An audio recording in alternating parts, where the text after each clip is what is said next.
किसी भी इबादत को करने के लिए उसके बारे में मुकम्मल तौर पर जानकारी होना बहुत जरूरी है। बगैर जानकारी हुए अगर हम इबादत को करते हैं तो सवाब मिलने की बजाय कभी कभी गुनाह भी मिल जाता है। पिछली वीडियो में मैंने बताया था मेरे प्यारे दोस्तों, दुनियावी तौर पर अगर कोई शख्स कोई प्रोडक्ट बनाता है तो वो साथ में डायरी भी देता है जिसमें लिखा होता है कि इस प्रोडक्ट को किस तरह से इस्तेमाल करना है। मिसाल के तौर पर हमारे पास मोबाइल है, हम मोबाइल को यूज करते हैं तो साथ में डायरी भी होती है कि इस मोबाइल को किस तरह से यूज करना है, कितनी देर चार्जिंग लगानी है, कब लाइट जलानी है, वगैरह वगैरह। प्यारे दोस्तों, इसी तरह से एक इबादत है नमाज, जिसके बारे में अल्लाह रब्बुल आलमीन ने कुरान मुकद्दस में बेशुमार बहुत जगह पर नमाज का जिक्र किया और इरशाद फरमाया अकीमुस्सला, नमाज कायम करो, नमाज पढ़ो। इसी से अंदाजा आप लगा सकते हैं कि नमाज कितनी कीमती है, नमाज की अहमियत क्या है, नमाज की फर्जियत क्या है और नमाज हमारे लिए कितनी जरूरी है। लेकिन नमाज को पढ़ने के लिए बहुत जरूरी है नमाज के मसले को जानना। नमाज में ऐसी बहुत सी चीजें हैं जिनके बारे में हमें नहीं मालूम है कि इन चीजों से नमाज होती है, इन चीजों से नमाज नहीं होती है। लेकिन सबसे अहम जो चीज है वो है नमाज की शराइत, जिनके बगैर नमाज शुरू ही नहीं होती है। होना ना होना तो दूर की बात है, नमाज की शराइत इतने अहम है कि इसके बगैर हमारी नमाज शुरू से शुरू ही नहीं होती है, सिरे से शुरू ही नहीं होती है। मिसाल के तौर पर आपने कोई कमरा लिया, कोई रूम लिया, अब रूम में इंटर होने के लिए आपको दरवाजा खोलना पड़ेगा।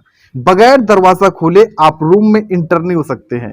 जब इंटर होंगे तभी तो पता चलेगा कि रूम अच्छा है, खराब है, रूम में रहने लायक है कि नहीं रहने लायक है। मेरे प्यारे दोस्तों, जब तक दरवाजा नहीं खुलेगा आप कमरे में दाखिल नहीं हो सकते हैं। इसी तरह से जब तक हमारे पास वो चीजें ना मौजूद हो जो नमाज की शराइत में से हैं, तब तक हम नमाज में दाखिल ही नहीं हो सकते हैं, इंटर ही नहीं हो सकते हैं। नमाज होना ना होना ये अलग चीज है। बहुत ही आसान लफ्जों में और बहुत ही आसान तरीके से आपको समझाने की कोशिश करेंगे कि नमाज में वो कौन सी चीज है जिनके बगैर हम नमाज में दाखिल ही नहीं होते हैं, नमाज हमारी सिरे से शुरू ही नहीं होती है। प्यारे दोस्तों, नमाज के बारे में जितनी भी फजीलत बयान की जाए वो कम है। खुद मेरे आका नबी करीम सल्लल्लाहु ताला अलैहि वसल्लम ने नमाज के बारे में इरशाद फरमाया, नमाज मेरी आंखों की ठंडक है, नमाज मेरी आंखों की ठंडक है। मेरे आका ने इरशाद फरमाया। मेरे प्यारे दोस्तों, आप जरा गौर करें और देखें कि वो चीज जो मेरे आका ने इरशाद फरमाया कितनी बड़ी चीज है कि मेरे आका ने नमाज के बारे में फरमाया कि नमाज मेरी आंखों की ठंडक है। हमें जिससे प्यार होता है, हमें जिससे लगाव होता है, हमें जिससे जो है दिलचस्पी होती है, हम उसके बारे में कहते हैं, अपने लड़कों के बारे में कहते हैं, अपने बच्चों के बारे में कहते हैं कि वो मेरे आंखों की ठंडक है, वो मेरे जिगर का टुकड़ा है, वगैरह वगैरह। नमाज के बारे में मेरे आका ने इरशाद फरमाया कि नमाज मेरी आंखों की ठंडक है। आप इसी से अंदाजा लगा सकते हैं कि नमाज की कितनी बरकत है, नमाज की कितनी फजीलत है। बेशुमार हदीसें नमाज के बारे में मेरे आका ने इरशाद फरमाया कि नमाज पढ़ो, नमाज की बहुत फजीलत है और मेरे आका ने बहुत सी हदीसों में नमाज की फजीलत बयान की है। मेरे प्यारे दोस्तों, मैं यहाँ फजीलत बयान करने के लिए नहीं वीडियो बना रहा हूँ, बल्कि आपको ये बताना चाहता हूँ कि नमाज पढ़ने के लिए हमें कौन सी चीज जरूरी है, किस चीज की हमें जरूरत पड़ती है। मिसाल के तौर पे मोबाइल चलाने के लिए हमें चार्जर की जरूरत पड़ेगी। जब तक हम चार्ज नहीं करेंगे मोबाइल हमारा स्टार्ट ही नहीं हो सकता है। इसी तरह से नमाज में जब तक हम वो चीजें ना शामिल करें जो नमाज की शराइत में से हैं, हमारी नमाज शुरू ही नहीं हो सकती है। बहुत ही आसान चीजें हैं, बहुत ही आसान लफ्जों में मैं आपको बताऊं कि वो 6 चीजें हैं जिनके बगैर हमारी नमाज शुरू ही नहीं होती है। जी हाँ दोस्तों, वो 6 चीजें हैं जिनके बगैर हमारी नमाज शुरू ही नहीं होती है। नमाज होना ना होना तो बाद की बात है। मेरे प्यारे दोस्तों, वो 6 चीजें कौन कौन सी हैं जिसके बगैर हमारी नमाज नहीं होगी। नंबर 1, तहारत। जी हाँ दोस्तों, तहारत क्या है? पाकीज़गी, पाकी।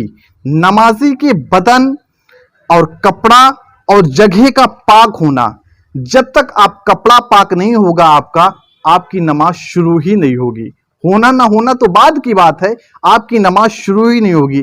इसी तरह से आपका जिस्म भी पाक होना चाहिए, जगह भी पाक होना चाहिए। कहने का मतलब ये कि तहारत, नमाज की पहली शर्त क्या है? तहारत, पाकीज़गी, पाक होना। आपका जिस्म पाक हो, आपका बदन पाक हो, आपका कपड़ा पाक हो, और जिस जगह आप नमाज पढ़ रहे हैं वो जगह भी पाक हो। तो नंबर 1 तहारत, और नंबर 2 सत्र औरत। जी हाँ दोस्तों, मर्द के नाफ से लेकर के नाफ के नीचे से घुटनों तक मर्द को छुपाना ये फर्ज है। नाफ से लेकर घुटनों तक मर्द को छुपाना फर्ज है। और औरतों के लिए जरूरी ये है कि वो चेहरा और हथेली और कदम, इन तीनों चीजों के अलावा पूरा जिस्म छुपाना फर्ज है। तो सत्र औरत ये भी नमाज के शर्तों में से है। अगर हमने अपना बदन दिखाया, जितना अभी बताया सत्र औरत, कि मर्द नाफ के नीचे से लेकर के घुटनों तक, और औरत चेहरा, कदम और हथेली, ये तीनों चीजों को छोड़कर बाकी पूरा जिस्म छुपाना फर्ज है। एक मसला और निकल के आता है औरतों के बारे में कि इतना बारीक दुपट्टा अगर आपने पहना, हमारी माँ बहनें जरा गौर से सुने, कि इतना बारीक दुपट्टा अगर आपने पहना कि जिससे आपके बाल की स्याही, आपके बाल का रंग जो है जाहिर हो जाए, बाल दिखने लगे, इससे आपकी नमाज नहीं होगी। कोशिश करें जब भी नमाज पढ़ें तो थोड़ा मोटा कपड़ा लेकर के ओढ़नी बनाएं, जिससे आपका बाल जो है जाहिर ना हो, स्याही जो है जाहिर ना हो।